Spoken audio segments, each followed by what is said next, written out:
Assalamualaikum warahmatullahi wabarakatuh. Bismillahirrahmanirrahim. Alhamdulillahi rabbil alamin wa bihi nasta'in ala umuri dunya waddin. Wassalatu wassalamu ala asyrafil anbiya wal mursalin wa ala alihi wa ashabihi ajma'in. Rabbi syrah li sadri wa yassir li amri wahlul 'uqdatam min lisani yafqahu qawli wa la hawla wa la quwwata illa billahil aliyyil azim. Syukur kita kehadrat Allah Subhanahu Wa Taala dengan limpah kurnia dapat kita bersama lagi pada kali ini. InsyaAllah pada pagi ini kita akan bincang berkaitan dengan sumber kedua syariat Islam, iaitu As-Sunnah. As-Sunnah ini dipanggil dengan beberapa istilah. Ada yang menyebut sebagai Al-Hadis, ada yang menyebut athar, ada yang menyebut sebagai khabar, dan sunnah ini berbeza. Istilah ini mengikut pahaman fuqaha, ahli-ahli hadis dan ulama-ulama usul fiqh. Sebagai contohnya di dalam fiqh, ulama fiqh bila disebut sunnah itu adalah perkara yang wajib, yang tidak wajib dilaksanakan, tetapi apabila dilaksanakan diberi ganjaran pahala dan dipuji oleh Allah SWT, tetapi tidak dikecam bagi mereka yang meninggalkannya, iaitu orang Melayu kita selalu sebut sebagai sunat. Dan bagi ulama hadis, dan ada juga yang mengistilahkan sunnah ini dengan makna ma yuqabilul bid'ah. Sunnah itu lawan kepada istilah bid'ah, iaitu sunnah adalah apa sahaja yang perbuatan yang dilakukan oleh Rasulullah sallallahu alaihi wasallam, dengan makna kata apabila kita melakukan sesuatu yang tidak ada sandaran ataupun tidak pernah dibuat oleh Rasulullah sallallahu alaihi wasallam, itu diistilahkan sebagai bid'ah. Manakala yang ada sandaran yang pernah dilakukan oleh Rasulullah sallallahu alaihi wasallam ketika hayatnya adalah disebut sebagai sunnah. Bagi ulama usul fiqh, as-sunnah ini adalah ma sudira 'anin nabi sallallahu alaihi wasallam, apa sahaja yang disandarkan kepada Nabi SAW, ghairal Quran, selain daripada Al-Quran, min qaulin, sama ada perkataan Nabi, au fi'lin, ataupun perbuatan Nabi, au taqririn, ataupun penetapan Nabi SAW. Ini pernah kita jelaskan dalam kuliah yang terdahulu, di mana ada tiga jenis sunnah yang diguna pakai ataupun yang dikategorikan oleh ulama-ulama usul sebagai termasuk di dalam sunnah Rasul sallallahu alaihi wasallam, iaitu yang banyaknya kita jumpa di dalam sunan-sunan atau sahih Bukhari dan Muslim serta sunnah-sunnah yang lain, iaitu sunnah-sunnah qauliyah. Sunnah qauliyah iaitu setiap perkataan-perkataan Rasul yang diucapkan oleh Rasul sallallahu alaihi wasallam, yang disampaikan kepada para sahabat dan diriwayatkan kepada para tabi'in dan para tabi'in, dan diturunkan kepada generasi demi generasi hingga kepada generasi kita pada hari inilah. Kemudiannya ada sunnah yang berbentuk fi'liyah ataupun perbuatan-perbuatan Nabi sallallahu alaihi wasallam. Terlalu banyak perbuatan amal ibadat Nabi sallallahu alaihi wasallam yang rasanya tidak sesuai atau tidak perlu untuk Nabi sallallahu alaihi wasallam mengungkapkan dengan kata-kata. Seperti mana disebut bagaimana kaedah atau cara Nabi SAW melakukan sembahyang, melakukan haji dan sebagainya. Nabi SAW menyebut dalam urusan sembahyang ini, Nabi kata, sallu kama ra'aitumuni usalli. Sembahyanglah kamu sebagaimana kamu melihat bagaimana aku sembahyang. Sebaik Nabi sebut bagaimana kamu nampak melihat aku sembahyang. Kalau Nabi sebut sembahyanglah kamu sebagaimana aku sembahyang, teruklah kita. Macam mana kita nak pastikan supaya apa yang kita buat tu, sembahyang yang kita laksana, yang kita dirikan itu sama dengan Nabi SAW. Tentu satu yang agak begitu sukar. Tapi Nabi sebut macam mana kita lihat, kita contohilah Nabi SAW mengikut kemampuan kita untuk mengikutnya. Okey, kemudiannya dalam bab manasik haji contohnya, Nabi sebut khuzu anni manasikakum, ambillah daripada aku ibadat haji kamu ni. Maknanya ikut contoh bagaimana Nabi buat dan kita pun buat. Okey, berkaitan dengan sunnah fi'liyah ini, ada yang disebut oleh ulama sebagai af'alihil jibiliyah, iaitu yang lahir daripada Nabi SAW bihasbi tabi'atil basyariyah, berdasarkan kepada tabiat kemanusiaannya. Wa bisifatihil insanan, wa bisifatihi insanan, dengan sifat baginda sallallahu alaihi wasallam sebagai seorang manusia biasa. Nabi makan, Nabi minum, Nabi berjalan, Nabi duduk dan sebagainya. Ini tidak termasuk dalam bab tasyri'. Maknanya bagaimana Nabi makan dan sebagainya, ini bukanlah termasuk dalam perkara yang disyariatkan, dalam arti kata diwajibkan untuk kita ikut, tetapi boleh kita ambil iktibar sahaja. Kalau kita tak ikut pun tidak berdosa, tetapi kalau kita mengikut bagaimana Nabi makan, bagaimana Nabi berjalan, bagaimana Nabi minum dan sebagainya, ini ada kelebihannya di sisi Allah SWT. Kerana itu sebagai petunjuk atau isyarat kecintaan kita kepada Nabi Muhammad SAW. Di samping kalau dikaji dari sudut saintifik dan sebagainya, akan ada kelebihan-kelebihan tertentu. Apa sahaja perbuatan Nabi ini tidak akan membawa kepada sebarang kemudaratan kepada manusia, tetapi ada manfaat yang boleh kita ambil daripada apa yang Nabi laksanakan itulah. Kemudian dari segi perbuatan-perbuatan Nabi juga, ada yang sabit daripada keistimewaan untuk baginda seorang semata-mata. Dan ini tidak dikongsi di kalangan masyarakat atau di kalangan ummah. Seperti Nabi berpuasa secara berterusan, Nabi berkahwin lebih daripada 4 dan sebagainya.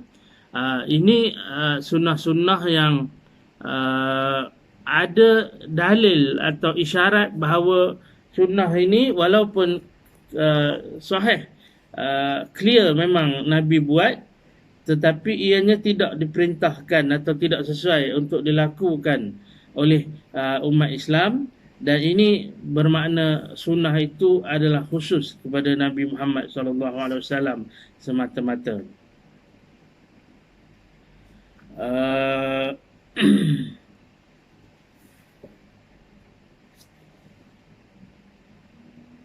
Dan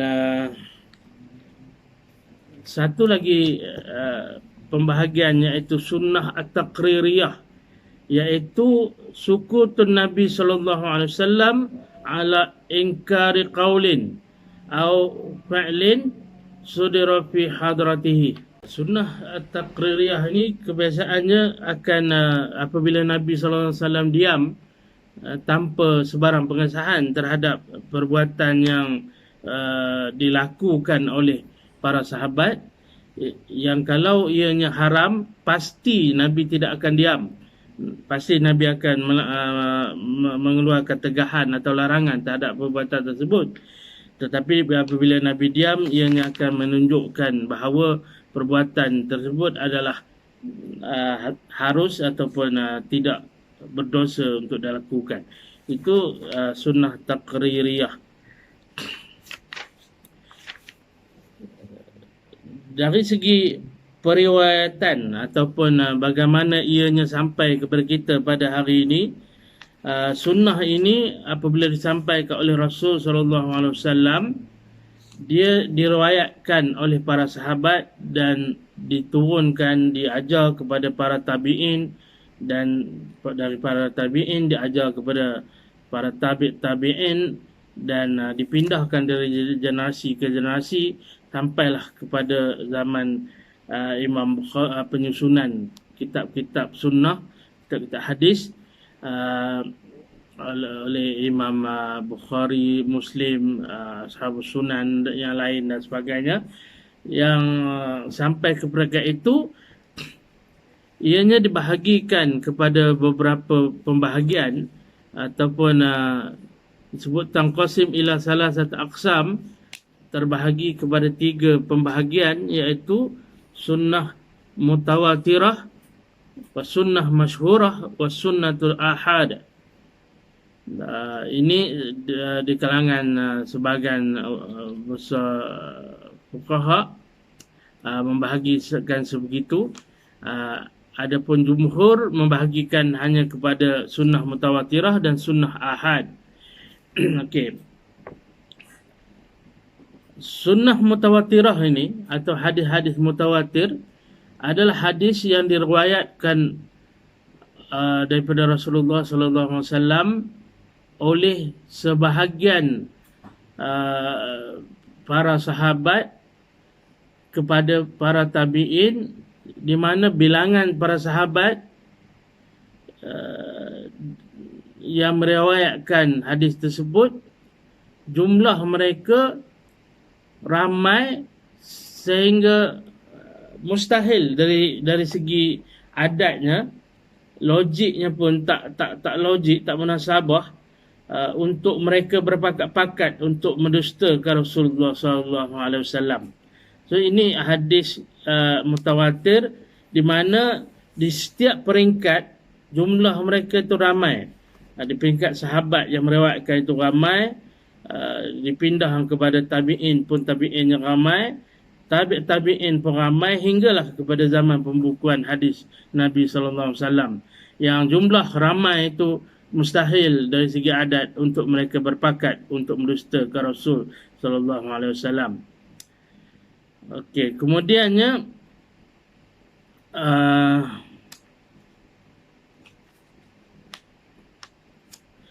hadis mutawatir ini terbahagi kepada 2 kategori, iaitu ada yang disebut mutawatir lafzi dan ada yang disebut mutawatir maknawi. Mutawatir lafzi ini seperti hadis yang diriwayatkan oleh Rasulullah sallallahu alaihi wasallam, man kadzaba alayya muta'ammidan falyatabawwa maq'adahu minan nar. Jadi hadis ini diriwayatkan dari generasi ke generasi itu dengan jumlah bilangan yang cukup ramai.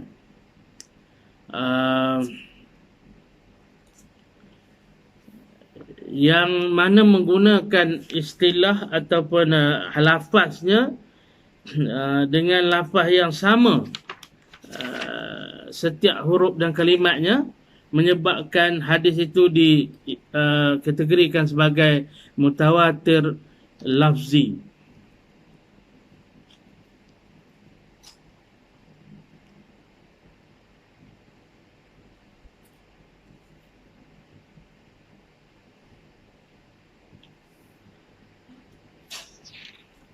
Adapun hadis masyhur, iaitu hadis yang rawaha 'anin Nabi sallallahu alaihi wasallam wahid au isnani, ai adad adalah lam yablugh haddut tawatur, iaitu hadis yang diriwayatkan daripada Nabi SAW, seorang ataupun dua orang, iaitu bilangan mereka itu tidak sampai kepada had mutawatir itu. Summa tawaturat fi asri tabi'in. Bila sampai ke peringkat tabi'in tu dia jadi ramai balik. Dan juga di wa asri tabi'in dia jadi ramai balik. Maknanya pada zaman sahabat tu mungkin seorang sahaja perawi dia ataupun dua orang, tetapi selepas daripada itu dia jadi ramai balik. Ini maknanya hadis ini popular lah. Popular di kalangan para tabi'in ataupun tabi'in, tetapi hanya diambil daripada seorang sahabat semata-mata. Sebagaimana kita sebut hadis daripada Sayyidina Umar radhiyallahu anhu, Umar Al-Khattab radhiyallahu anhu, yang selalu kita baca, innamal a'malu binniyat. Hadis yang ni berkaitan dengan niat. Perbuatan itu dikira dengan niat. Dia diriwayatkan daripada Sayyidina Umar Al-Khattab seorang sahaja. Tetapi dia masyhur diambil oleh para tabi'in dan tabi'in dan peringkat-peringkat seterusnya. Hadis ahad marawaha anin Nabi sallallahu alaihi wasallam adadun lam yablugh haddut tawatur, iaitu hadis yang diriwayatkan daripada Nabi sallallahu alaihi wasallam dengan bilangan yang tidak sampai kepada had tawatur, bermula zaman sahabat, zaman tabi'in dan zaman tabi'in juga. Hadis itu tidak ramai yang meriwayatkannya, dan dia ni bukan hadis mutawatir dan bukan hadis masyhur. Hadis ahad ini berbeza pandangan para fuqaha bagaimana tentang kehujahannya dan bagaimana kewajipan kita dalam beramal dengan menggunakan hadis ahad ini, di mana la khilaf bainal muslimin anna sunnatul ahad hujjatun 'ala muslimin fi wujubil amal. Maknanya amal biha. Maknanya hadis ahad ini memang tak ada khilaf tentang wajib beramal dengan dia, tetapi tidak menjadi hujah dalam perkara-perkara akidah, sam'iyat dan sebagainya lah. Itu sebahagian besar ulama berpendapat sedemikian lah. Tak apa, ini dari segi perinciannya itu akan dibincangkan secara lebih terperinci oleh dalam ilmu mustalah hadis dan oleh ulama-ulama hadis lah. Okey. Yang kemudiannya daripada hadis yang dari segi riwayatnya, hadis mutawatir ini adalah yang paling tinggi sanadnya, yang tidak ada pertikaian dari segi sahih ataupun kesahihan hadis tersebut, dan wajib kita menerima pakai hadis itu. Dari segi hadis ahad ini, ulama mengkaji dari berbagai sudut hadis itu, sama ada nak menerima pakai ataupun tidak itu, sehingga melahirkan istilah-istilah seperti sahih, hasan dan dhaif. Itu ianya akan dinilai dari berbagai sudut yang ditentukan oleh ulama-ulama para muhaddisin, yang sebahagiannya hadis itu diterima dan ada sebahagiannya ditolak ataupun tidak digunakan pakai. Jadi itu secara ringkas berkaitan dengan periwayatan hadis dan bagaimana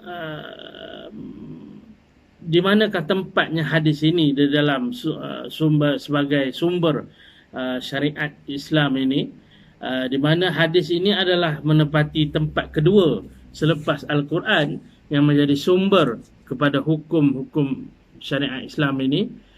di mana hadis bertindak sebagai pertamanya penerang atau penjelas kepada Al-Quran yang mana ada ayat-ayat Al-Quran yang menyebut secara ijmal atau secara mutlak. Apabila hukum yang disebut dalam Al-Quran itu secara mutlak,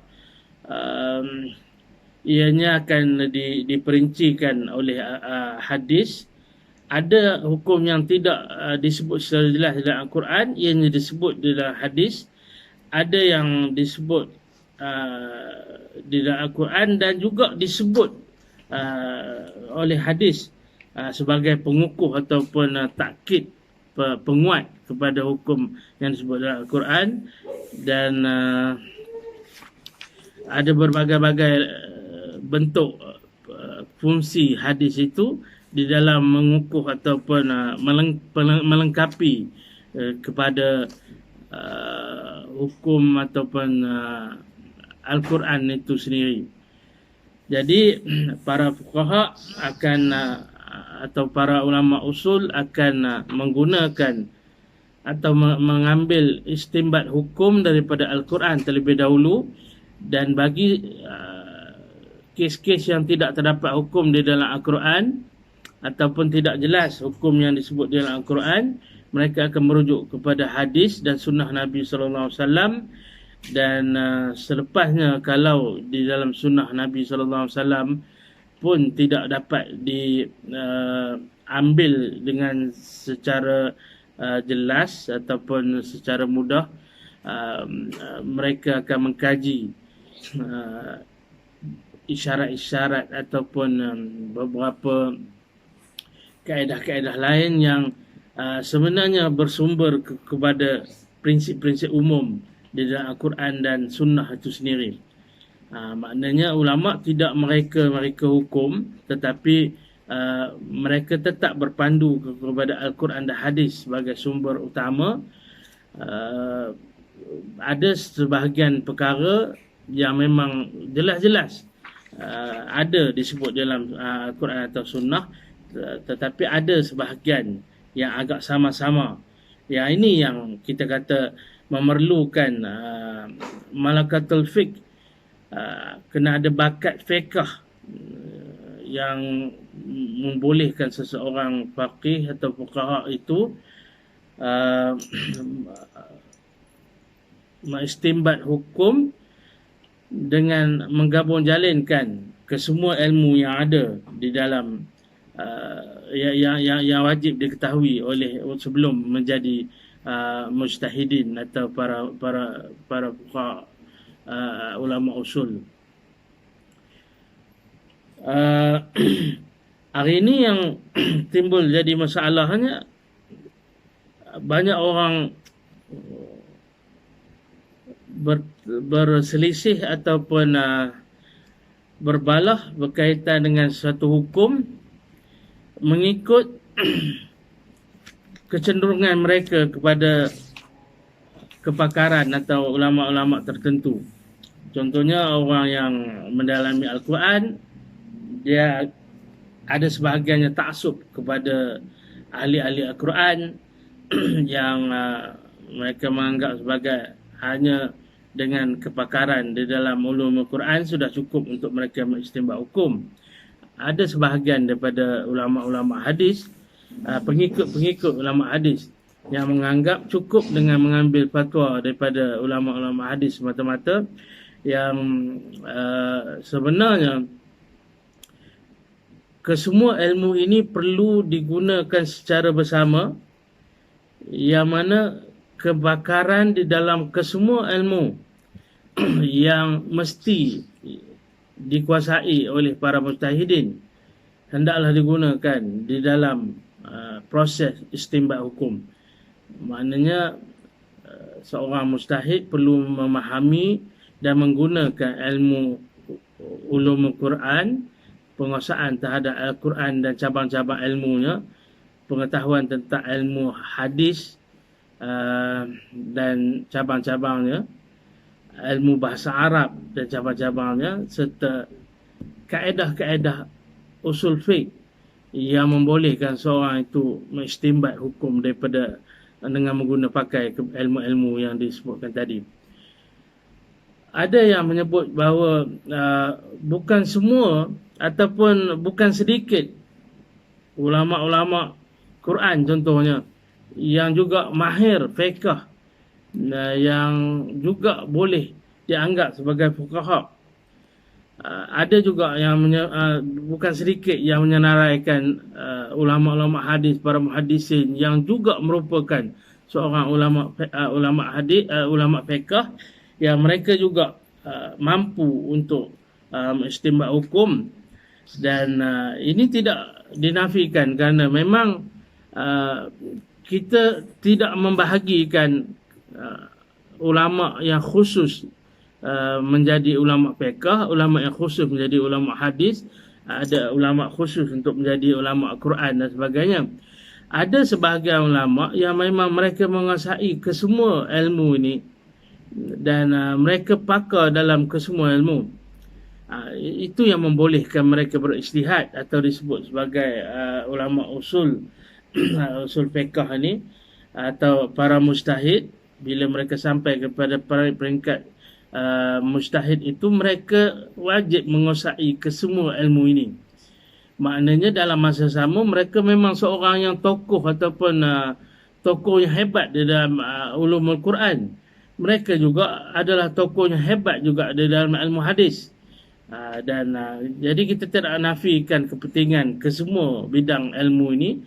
Cuma kita nak sebutkan di sini perlu kita fahami bahawa kalau semata-mata seorang tu hanya takhasus dalam bidang Al-Quran semata-mata, dia tidak boleh untuk istinbat hukum dan memberi fatwa dan sebagainya.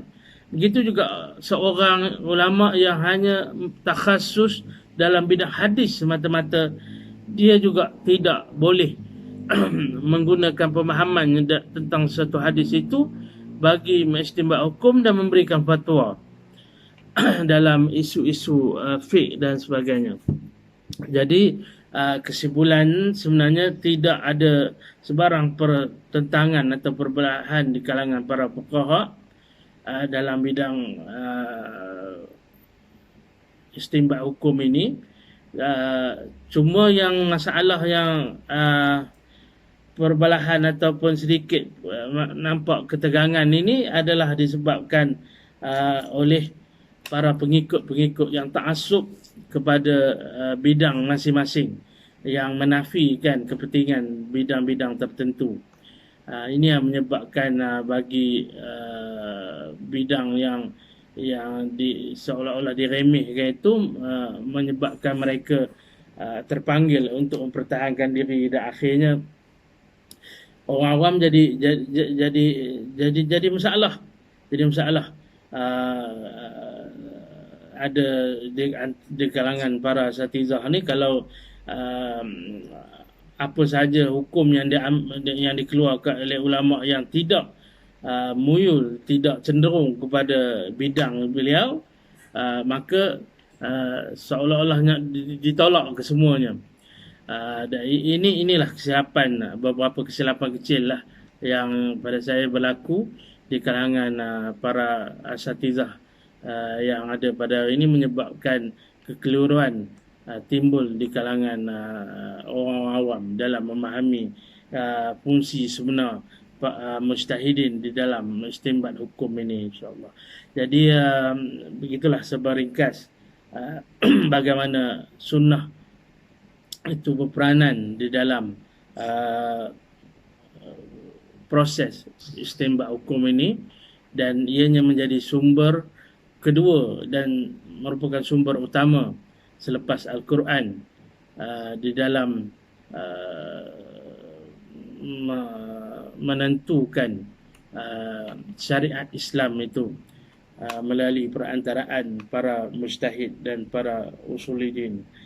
Jadi mudah-mudahan kita dapat mengambil pemahaman tentang kaedah ini dan tidak akan berlaku sebarang salah faham dan kita tidak bertujuan untuk melebihkan mana-mana bidang ilmu, kerana kesemua ilmu ini hendaklah diselaraskan dan digunapakai oleh para fuqaha atau para ulama usul untuk mengistimbat mana-mana hukum yang berlaku dari sepanjang zaman, insya-Allah. Segala yang baik itu daripada Allah, segala kesilapan dan kelemahan saya sebagai manusia. Wabillahi taufiq wa hidayah. Assalamualaikum warahmatullahi wabarakatuh.